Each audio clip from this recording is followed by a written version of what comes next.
ಪರಪ್ಪನ ಅಗ್ರಹಾರದಲ್ಲಿ ನಮ್ಮ ನವೀನ್ ಶೆಟ್ಟಿ ಕೆರಾಡಿ ಒಂದು ಸುದ್ದಿಯನ್ನು ಮಾಡಿದರು. ಅಲ್ಲಿ ನೋಡ್ರಿ KFC ಚಿಕನ್ ಕೊಡ್ತಾರೆ, ಎಲ್ಲ ವ್ಯವಸ್ಥೆಗಳಾಗ್ತಾ ಇದೆ ಅಂತೇಳಿ. ಅದಾದ ಮರುದಿನವೇ 100 ಪೊಲೀಸರ ಜೊತೆ CCB ದಾಳಿ ಮಾಡ್ತು. ಒಂದು ನಯಾ ಪೈಸೆ ಅಕ್ರದ ಕಡ್ಡಿ ಕೂಡ ಸಿಕ್ಕಲಿಲ್ಲ, ಏನೂ ಸಿಕ್ಕಲಿಲ್ಲ. ಆಮೇಲೆ 2 ದಿನಗಳಾದಾಗ ಆ ಫೋಟೋ ರಿಲೀಸ್ ಆಯಿತು. ಹೌದು, ಫೋಟೋ ರಿಲೀಸ್ ಆಗಿ ಗೊತ್ತಾಯಿತು, ಇಲ್ಲ ಅಲ್ಲಿ ಇದ್ದದನ್ನೆಲ್ಲ ವಿಲ್ಸನ್ ಗಾರ್ಡನ್ನಾಗ ಬೇರೆ ಕಡೆಗೆ ಸ್ಥಳಾಂತರ ಮಾಡಿದ್ದಾನೆ ಅಂತೇಳಿ. ಈಗ ಮೊನ್ನೆ ಮತ್ತೊಮ್ಮೆ ಪೊಲೀಸರು ಈಶಾನ್ಯ ವಲಯ ಇರಬೇಕು, ಪೊಲೀಸರು ದಾಳಿ ಮಾಡಿದ್ದಾರೆ. ಆಗ 15 ಮೊಬೈಲು, ಅಂದರೆ ಸಡನ್ನಾಗಿ ದಾಳಿ ಮಾಡಿದ್ದಾರೆ. 15 ಮೊಬೈಲು, 7 ಗ್ಯಾಸ್ ಸ್ಟವ್, ಆಮೇಲೆ 3 ಲಾಂಗು, ಆಮೇಲೆ ಸಿಗರೆಟ್ ಅದು ಇದು ವಗೇರೆ ವಗೇರೆ, ಆಮೇಲೆ ಒಂದು 20 ಗ್ರಾಮ್ ಡ್ರಗ್ಸು, ಇದೆಲ್ಲ ಸಿಕ್ಕಿದೆ. ಈ ನಡುವೆ ಅವರು ಒಂದು ಮಣ್ಣಿನ ಸ್ಟವ್ ಮಾಡ್ತಾ ಇದ್ರಂತೆ. ಅಲ್ಲಿ ಮಣ್ಣಿನ ಸ್ಟವ್ ಮಾಡಿಬಿಟ್ಟು ಅದಕ್ಕೆ ಹೊರಗಡೆಯಿಂದ ಬರುವಂಥ ಎಲ್ಲ ಐಟಮ್ಸ್ಗಳು ಇದೆಯಲ್ಲ ಅದನ್ನೆಲ್ಲ ಫಿಕ್ಸ್ ಮಾಡಿ ಮಾಡ್ಕೊತಾ ಇದ್ರು ಅಂತೇಳಿ. ಸೊ ಇದರ ಬಗ್ಗೆ ಭಾಳ ರೋಚಕ ಮಾಹಿತಿ ಒಂದಿದೆ, ಬನ್ನಿ ನೋಡೋಣ.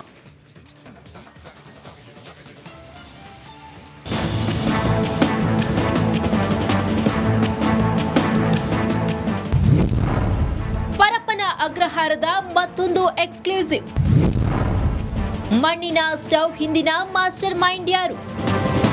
ಪರಪ್ಪನ ಅಗ್ರಹಾರ ಜೈಲಿನಲ್ಲಿ ನಡೆಯುತ್ತಿರುವ ರಾಜಾತಿಥ್ಯದ ಜಾಲವನ್ನ ಬೆನ್ನು ಹತ್ತಿದ ಪೊಲೀಸರಿಗೆ ಜೈಲಿನಲ್ಲಿ ಒಟ್ಟು 17 ಮೊಬೈಲ್ಗಳು ಪತ್ತೆಯಾಗಿದ್ವು. ಆಗ್ನೇಯ ಡಿಸಿಪಿ ಸಾರಾ ಫಾತಿಮಾ ನೇತೃತ್ವದಲ್ಲಿ ದಾಳಿಯನ್ನ ಮಾಡಲಾಗಿತ್ತು. ಫೋನ್ ಜೊತೆ ಮತ್ತೆ ಹಲವು ವಸ್ತುಗಳು ಸಿಕ್ಕಿದ್ವು. ಇದರಲ್ಲಿ ವಿಶೇಷ ಎಂಬಂತೆ ಜೈಲಿನ ಒಳಗಡೆ ಇದ್ದ ಎಲೆಕ್ಟ್ರಿಕ್ ಮಣ್ಣಿನ ಸ್ಟವ್ಗಳ ಹಿಂದೆ ಮಾಸ್ಟರ್ ಮೈಂಡ್ಗಳು ಕೆಲಸ ಮಾಡಿದ್ವು. ಈ ಬಗ್ಗೆ ರಿಪಬ್ಲಿಕ್ ಕನ್ನಡ ಎಕ್ಸ್ಕ್ಲೂಸಿವ್ ಮಾಹಿತಿಯನ್ನ ರಿವೀಲ್ ಮಾಡ್ತಿದೆ.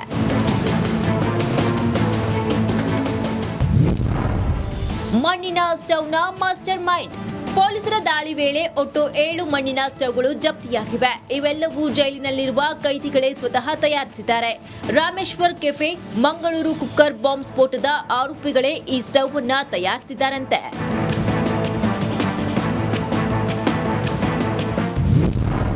ಸ್ಟವ್ ತಯಾರಾಗಿದ್ದು ಹೇಗೆ?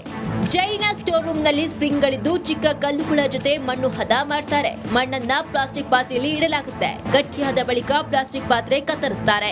ಮಣ್ಣಿನ ಸ್ಟವ್ ಆಚೆ ತೆಗೆದು ಉಳಿದ ಕೆಲಸವನ್ನ ಆರಂಭಿಸುತ್ತಾರೆ. ಸ್ಟವ್ ಮೇಲ್ಭಾಗದಲ್ಲಿ ಸ್ಪ್ರಿಂಗ್ ಅಳವಡಿಸಲು ಶೇಪ್ ಕೊಡ್ತಾರೆ. ಸ್ಟವ್ ಕೆಳಭಾಗದಿಂದ 2 ವೈರ್ ಅಳವಡಿಕೆಯನ್ನ ಮಾಡ್ತಾರೆ. ಈ ವೈರ್ಗೆ 2 ಸ್ಕ್ರೂ ಅಳವಡಿಕೆಯನ್ನ ಮಾಡ್ತಾರೆ. ನಂತರ 2 ಸ್ಕ್ರೂಗೆ ಸ್ಪ್ರಿಂಗ್ ಕನೆಕ್ಟ್ ಅನ್ನ ಮಾಡ್ತಾರೆ. ಈ ಸ್ಪ್ರಿಂಗ್ ನ ಸ್ಟವ್ ಮೇಲ್ಭಾಗ ಜೋಡಣೆ ಮಾಡ್ತಾರೆ. ಸ್ಟವ್ ಕೆಳಭಾಗದ ವೈರ್ನ ತುದಿಗೆ ಸ್ವಿಚ್ ಕನೆಕ್ಟ್ ಮಾಡಿ ಆಗ ಆ ಸ್ಪ್ರಿಂಗ್ ಪೂರ್ತಿ ಬಿಸಿಯಾದ್ರೆ ಮೇಲಿರುವ ಪಾತ್ರೆ ಕಾಯುತ್ತೆ. ಇದರಿಂದ ತಮಗೆ ಬೇಕಾದನ್ನ ಆಹಾರವನ್ನ ಬೇಯಿಸಿಕೊಳ್ತಾರೆ. ಬಾಂಬರ್ಗಳು ತಯಾರಿಸಿದ ಒಟ್ಟು 7 ಸ್ಟವ್ಗಳನ್ನ ಪೊಲೀಸರು ಜಪ್ತಿ ಮಾಡಿದ್ದಾರೆ. ಈ ಸ್ಟವ್ ಕಥೆಯನ್ನ ಪೊಲೀಸರು ವಿಚಾರಣೆ ವೇಳೆ ಆರೋಪಿಗಳಿಂದ ಬಾಯ್ಬಿಡಿಸಿದ್ದಾರೆ.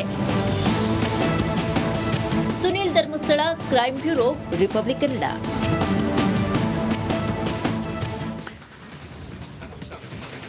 ನೋಡಿ ಎಷ್ಟು ಬ್ರಿಲಿಯಂಟ್ ಇದ್ದಾರೆ ಕೆಲವರೆಲ್ಲ. ಅಂದರೆ ನೋಡಿ, ನೀವು ನಿಮ್ಮ ಒಂದು ಎನರ್ಜಿ ಲೆವೆಲ್ ಅಂತಿರುತ್ತಂತೆ ಪ್ರತಿಯೊಂದು ಮನುಷ್ಯನಲ್ಲಿ. ಅದನ್ನು ನೀವು ಸರಿ ದಾರಿಯಲ್ಲಿ ತಗೊಂಡು ಹೋದರೆ ಅದು ಪಾಸಿಟಿವ್, ಕೆಟ್ಟ ದಾರಿಯಲ್ಲಿ ತಗೊಂಡು ಹೋದರೆ ಅದು ನೆಗೆಟಿವ್. ನೀವು ಒಬ್ಬ ಮಿಲಿಟ್ರಿ ಸೈನಿಕನಾಗಿ ಕೊಂದರೆ ನಿಮಗೆ ಗೌರವ, ಒಬ್ಬ ರೌಡಿಯಾಗಿ ಇನ್ನೊಬ್ಬನನ್ನು ಕೊಂದರೆ ನಿಮಗೆ ಜೈಲು. ಆಯಿತಾ? ಅದಕ್ಕೆ ಅವತ್ತು ನಿತಿನ್ ಗಡ್ಕರಿ ಅವರೊಂದು ಮಾತನ್ನು ಹೇಳಿದರು. ಈಗ ವೀರಪ್ಪನ್ ಕಾಡುಗಳಾಗ್ಬಿಟ್ಟ, ಆದರೆ ಅವನ ತಲೆ ಭಯಂಕರ ಓಡ್ತಾ ಇತ್ತು. ಎಲ್ಲ ಮಾಹಿತಿಗಳು ಅವನಿಗೆ ಗೊತ್ತಿತ್ತು, ಹೆಂಗೆ ಓಡಾಡಬೇಕು, ಹೆಂಗೆ ತಪ್ಪಿಸ್ಕೋಬೇಕು, ಹೆಂಗೆ ಪೊಲೀಸರಿಗಿಂತ ಚಾಣಾಕ್ಷ ಆಗಿತ್ತು. ಒಂದು ವೇಳೆ ಅವನೇ ಪೊಲೀಸ್ ಆಗಿದ್ದರೆ ಏನಾಗ್ತಿತ್ತು? ಒಂದು ವೇಳೆ ಅವನೇ ಪೊಲೀಸ್ನ ದೊಡ್ಡ ಅಧಿಕಾರಿ ಆಗಿದ್ರೆ ಏನಾಗ್ತಾ ಇತ್ತು? ಬೇರೆ ಯಾರು ಕಾಡುಗಳರದು ಹಾವಳಿನೇ ಇರ್ತಿಲ್ಲ, ಯಾಕಂದರೆ ಅವ್ರಿಗೆ ಅದನ್ನು ಐಡಿಯಾ ಸಿಗ್ತಾ ಇತ್ತು. ಹಾಗೇನೆ ನಿಮ್ಮ ಬುದ್ಧಿವಂತಿಕೆಯನ್ನು ಒಳ್ಳೆ ರೀತಿಯಲ್ಲಿ ಕರೆಕ್ಟ್ ವೇಯಲ್ಲಿ ನೀವು ತಗೊಂಡೋಗ್ತಾ ಇದ್ದೀರಾ, ರಾಂಗ್ ವೇಯಲ್ಲಿ ತಗೊಂಡೋಗ್ತಾ ಇದ್ದೀರಾ ಅನ್ನುವಂಥದ್ದು ಅಂತ ಎಲ್ಲ ನೀವು ನೋಡಿ. ಎಲ್ಲ ದೊಡ್ಡ ದೊಡ್ಡ ಡಾನ್ಗಳು ಅಥವಾ ದೊಡ್ಡ ದೊಡ್ಡ ಭಯೋತ್ಪಾದಕರು ಇವರೆಲ್ಲ ಭಯಂಕರ ಬುದ್ಧಿವಂತರೇ ಆಗಿರ್ತಾರೆ, ಆದರೆ ಅವರು ಹೋದ ರೀತಿ ಮಾತ್ರ ರಾಂಗ್ ಆಗಿದೆ. ಅವರು ಸರಿದಾರಿಯಲ್ಲಿ ಹೋಗಿದ್ರೆ ಬೇರೆನೋ ಆಗ್ಬಿಡ್ತಾ ಇದೆ. ಹಾಗಾಗಿ ನಾವೇನು ಹೇಳ್ತೀವಿ, ಸರಿದಾರಿಯಲ್ಲಿ ಮಾಡಿದ್ರೆ ಎಂಥ ಚಾಣಾಕ್ಷತನ ಅಂತ ಹೇಳ್ತೀವಿ. ಇದು ಕೂಡ ಚಾಣಾಕ್ಷತನವೇ, ಆದರೆ ಅವ್ರಿಗೆ ಮರ್ಯಾದೆ ಇಲ್ಲ. ಕಳ್ಳರು ಮಾಡಿದಂಥ ಮೋಸ ವಂಚನೆ ಅಂತ ಹೇಳ್ತೀವಿ ಅದನ್ನು. ಇದನ್ನೇ ಮತ್ತೊಬ್ಬರು ಯಾರಾದರೂ ಇಂಜಿನಿಯರ್ ಮಾಡ್ತಿದ್ರೆ ಅದು ಅನ್ವೇಷಣೆ ಆಗ್ತಾ ಇತ್ತು. ಇವ್ರಿಗೆ ಆ ಕ್ರೆಡಿಟ್ ಬರೋದಿಲ್ಲ, ಯಾಕಂದ್ರೆ ನೀವು ಮಾಡ್ತಾ ಇರೋ ತಪ್ಪು ಹಾದಿಯಲ್ಲಿ ಹೋಗ್ತಾ ಇದ್ದೀರಿ ಅಂತೇಳಿ. ಓಕೆ, ನಾಗರಾಜ್ ಇದರ ಬಗ್ಗೆ ಹೆಚ್ಚಿನ ಮಾಹಿತಿ ಕೊಡ್ತಾರೆ. ನಾಗರಾಜ್, ಸ್ಟವ್ ಬಗ್ಗೆ ಮಾತಾಡ್ತಾ ಇದ್ವಿ. 7 ಸ್ಟವ್ಗಳು ಭಾಳ ರೋಚಕವಾಗಿದೆ. ಹೆಂಗೆಲ್ಲ ಎಂತೆಲ್ಲ ಬ್ರಿಲಿಯಂಟ್ಗಳಿದ್ದಾರೆ, ಯಾವ್ಯಾವ ಕಾರಣಕ್ಕಾಗಿ ಏನೆಲ್ಲ ಆಗ್ಬಿಟ್ಟು ಕೇವಲ ರೌಡಿ ಶೀಟ್ರುಗಳು ಎಲ್ಲರಿಂದ ಚೀತು ಅಂತ ಉಗಿಸ್ಕೊಳ್ಳೋಂಥದ್ದು ಆಗ್ಬಿಡ್ತದಲ್ಲ ನಾಗರಾಜ್. ಜಯಪ್ರಕಾಶ್, ಏನು CCB ದಾಳಿಯಲ್ಲಿ ಏನೂ ಸಿಕ್ಕಿರಲಿಲ್ಲ, ಆ ಒಂದು ಮಾಹಿತಿ ಜೈಲಾಧಿಕಾರಿಗಳಿಗೆ ಮತ್ತು ಅಲ್ಲಿದ್ದವ್ರಿಗೆ ಲೀಕ್ ಆಗಿತ್ತು ಅನ್ನೋ ವಿಚಾರಕ್ಕಾಗಿ ಏನು ಆಗ್ನೇಯ ವಿಭಾಗದ 4 ಇನ್ಸ್ಪೆಕ್ಟರ್ಗಳ ನೇತೃತ್ವದಲ್ಲಿ ಒಂದು ದಾಳಿಯನ್ನು ಸಡನ್ನಾಗಿ ಮಾಡ್ತಾರೆ. ಈ ವೇಳೆಯಲ್ಲಿ ಜೈಲಾಧಿಕಾರಿಗಳು ಏನು ದರ್ಶನ್ ಫೋಟೋ ವೈರಲ್ ಆದಮೇಲೆ ಇನ್ನಾದರೂ ಸರಿಯಾಗಿದೆಯಾ ಪರಪ್ಪನ ಅಗ್ರಹಾರ ಅಂತಂದರೆ ಖಂಡಿತವಾಗ್ಲೂ ಸರಿಯಾಗಿಲ್ಲ. ಹಲವು ವಿಚಾರಗಳು ಪತ್ತೆಯಾಗ್ತವೆ. ಈ 4 ಜನ ಇನ್ಸ್ಪೆಕ್ಟರ್ಗಳ ನೇತೃತ್ವದಲ್ಲಿ ದಾಳಿ ಮಾಡಿದಾಗ ಅದರಲ್ಲಿ ಪ್ರಮುಖವಾಗಿ 7 ಸ್ಟವ್ಗಳು, ಏನು ಈ ಮಣ್ಣಿನಿಂದ ಮಾಡುವಂಥ ಸುಟ್ಟಿರ್ತಕ್ಕಂಥ ಇಟ್ಟಿಗೆ ಇರುತ್ತೆ, ಈ ಮನೆ ಕಟ್ಟೋದಕ್ಕೆ ಸಾಮಾನ್ಯವಾಗಿ ಹಿಂದೆ ಬಳಸ್ತಾ ಇದ್ರು, ಈಗೆಲ್ಲ ಆಲೋ ಬ್ರಿಕ್ಸನ್ನು ಬಳಸ್ತಾರೆ.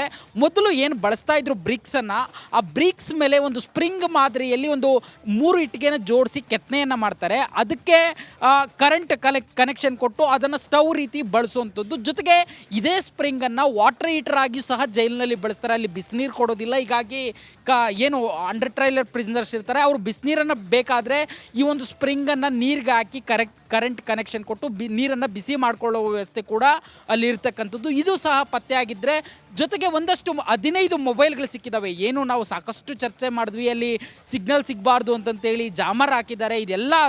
ಇದೆಲ್ಲ ಆಗ್ತಾ ಇರ್ತಕ್ಕಂಥದ್ದು ದರ್ಶನ್ ಫೋಟೋ ವೈರಲ್ ಆದ ಬಳಿಕ. ಅಂದರೆ ಪರಪ್ಪನ ಅಗ್ರಹಾರ ಇನ್ನೂ ಸುಧಾರಿಸಿಲ್ಲ ಅನ್ನೋದಕ್ಕೆ ಬಹಳ ದೊಡ್ಡ ಉದಾಹರಣೆ ಇದು. ಅಲ್ಲದೆ ಈ ಬಾರಿ ಪೊಲೀಸರು FIR ದಾಖಲಿಸಿದ್ದು ಏನು ಅಲ್ಲಿಯ ಭದ್ರತಾ ಸಿಬ್ಬಂದಿ ಕರ್ನಾಟಕ ಇಂಡಸ್ಟ್ರಿಯಲ್ ಸೆಕ್ಯೂರಿಟಿ ಫೋರ್ಸ್ ಇದೆ, ಅವರನ್ನು ಆರೋಪಿಗಳನ್ನಾಗಿ ಮಾಡಿರ್ತಕ್ಕಂಥದ್ದು. ಮತ್ತು ಈ ಸ್ಟವ್ಗಳು ಮತ್ತು 36,000 ನಗದು ಜೊತೆಗೆ ಮೊಬೈಲ್ ಫೋನ್ಗಳು ಏನು ಸಿಕ್ಕಿದ್ವು, ಆ ಬ್ಯಾರಕ್ಗಳ ಉಸ್ತುವಾರಿ ಯಾರಿದ್ರು ಅವರನ್ನು ಆರೋಪಿತರನ್ನಾಗಿ ಮಾಡಿ ಸದ್ಯಕ್ಕೆ ಪರಪ್ಪನಗ್ರಹಾರ ಪೊಲೀಸ್ ಠಾಣೆಯಲ್ಲಿ ಮತ್ತೊಂದು FIR ದಾಖಲು ಮಾಡಿರ್ತಕ್ಕಂಥದ್ದು. ಜಯಪ್ರಕಾಶ್, ಓಕೆ, ಥ್ಯಾಂಕ್ ಯು ನಿಮ್ಮೆಲ್ಲ ಮಾಹಿತಿಗೆ. ಇನ್ನು ಬಳ್ಳಾರಿ ಸೆಂಟ್ರಲ್ ಜೈಲಲ್ಲಿರೋ ದರ್ಶನ್ ಕೇಸ್ ತನಿಖೆ ಮುಂದುವರೆದಿದೆ. ಈ ಮಧ್ಯೆ ಫಾಸ್ಟ್ ಟ್ರ್ಯಾಕ್ಗೆ ಕೇಸ್ ಶಿಫ್ಟ್ ಮಾಡುವ ಬಗ್ಗೆ ಕೂಡ ಚಿಂತನೆ ನಡೆದಿದೆ ಅಂತೆ. ಆದರೆ ಹೈಕೋರ್ಟ್ ಮೆಟ್ಟಿಲೇರೋದಕ್ಕೆ ಪೊಲೀಸರು ಸಿದ್ಧತೆ ನಡೆಸಿದ್ದಾರೆ. ಈ ಕುರಿತ ರಿಪೋರ್ಟ್ ಇಲ್ಲಿದೆ ನೋಡಿ.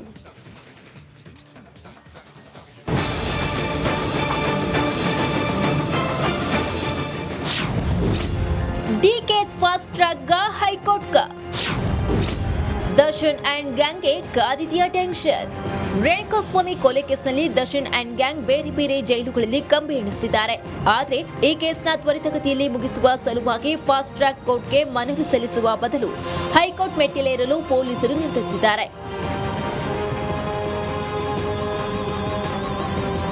ಹೌದು, ರೇಣುಕಾಸ್ವಾಮಿ ಕೊಲೆ ಕೇಸ್ ಫಾಸ್ಟ್ ಟ್ರ್ಯಾಕ್ ಕೋರ್ಟ್ಗೆ ಹೋದ್ರೆ ಆರೋಪಿಗಳಿಗೆ ಕಂಟಕವಾಗುವ ಸಾಧ್ಯತೆ ಇದೆ ಎನ್ನಲಾಗ್ತಿದೆ. ಸರ್ಕಾರಕ್ಕೆ ಮನವಿ ಸಲ್ಲಿಸುವ ಬದಲು ಹೈಕೋರ್ಟ್ ಮೊರೆ ಹೋಗಲು ಪೊಲೀಸರು ಪ್ಲಾನ್ ಅನ್ನು ನಡೆಸಿದ್ದಾರೆ. ಹೈಕೋರ್ಟ್ ನ್ಯಾಯಮೂರ್ತಿಗಳಿಗೆ ಮನವಿ ಮಾಡಿ ಅವರಿಂದ ಒಪ್ಪಿಗೆ ಪಡೆಯುವ ಪ್ಲಾನ್ ಮಾಡಿದ್ದಾರೆ. ಹೀಗಾಗಿ ಸರ್ಕಾರಕ್ಕೆ ಯಾವುದೇ ರೀತಿಯ ಮನವಿ ಸಲ್ಲಿಸದಿರಲು ಪೊಲೀಸರು ನಿರ್ಧಾರವನ್ನ ಮಾಡಿದ್ದಾರೆ. ಫಾಸ್ಟ್ ಟ್ರ್ಯಾಕ್ಗೆ ಹೋದ್ರೆ ಹೈಕೋರ್ಟ್ಗೆ ಡಿ ವಕೀಲರು. ಸರ್ಕಾರ ಅನುಮತಿ ನೀಡಿದೆ ದರ್ಶನ್ ಪರ ವಕೀಲರು ಹೈಕೋರ್ಟ್ ಮೆಟ್ಟಿಲೇರುವ ಸಾಧ್ಯತೆ ಇದೆ. ಇನ್ನಿತರ ಕೊಲೆ ಪ್ರಕರಣ ಉಲ್ಲೇಖಿಸಿ ಆರೋಪಿ ಪರ ವಕೀಲರು ಪ್ರತಿವಾದ ಮಾಡುವ ಸಾಧ್ಯತೆ ಇದೆ.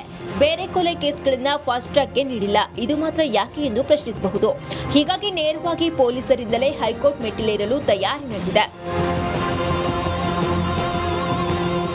ಆರೋಪಿಗಳ ಪ್ರಭಾವವನ್ನ ಹೈಕೋರ್ಟ್ ಗಮನಕ್ಕೆ ತಂದು ಫಾಸ್ಟ್ ಟ್ರ್ಯಾಕ್ಗಾಗಿ ಮನವಿ ಮಾಡುವ ಸಾಧ್ಯತೆ ಇದೆ. ಒಂದ್ ವೇಳೆ